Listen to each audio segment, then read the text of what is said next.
Also making national news tonight, there is a light at the end of the tunnel for social workers owed more than $500,000 in overtime pay since Hurricane Dorian. The leader of the union representing those workers say employees were becoming frustrated, but the social services minister says those payments will come in a few weeks or possibly a few days. Cleopatra Murphy has that story tonight. Cabinet has approved $635,000 in overtime payment for social workers who have assisted in manning shelters for Hurricane Dorian evacuees since a Category 5 storm ravaged Abaco and Grand Bahama in September of last year, leaving thousands without homes. Minister of Social Services and Urban Development, the Honorable Frankie Campbell, says the approval came at Tuesday's cabinet meeting and will cover money for shelter workers from August 31st to November 30th, 2019. Mindful that shelters are still being manned, there'll be another round of overtime. The challenge has been trying our best to ensure that the calculations were accurate.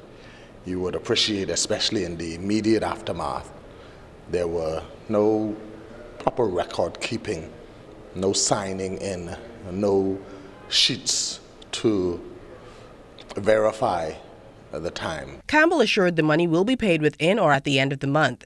President of the Bahamas Public Service Union, Kimsley Ferguson, initially shed light on what he called the delayed overtime pay for his members, criticizing that they are required to work, but remuneration was so long in coming. I would have spoken with the treasurer.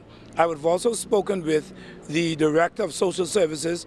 And in my view, it didn't appear as if she was being very cooperative and trying to cause those social workers to collect that which they would have already worked for. Ferguson, who had called for an intervention, claims not only was a holdup for shelter workers a breach of the industrial agreement, but it also should not happen, considering the stress of shelter management. Persons over at social services that are working in the various shelters, they are undergoing some very, very extreme conditions.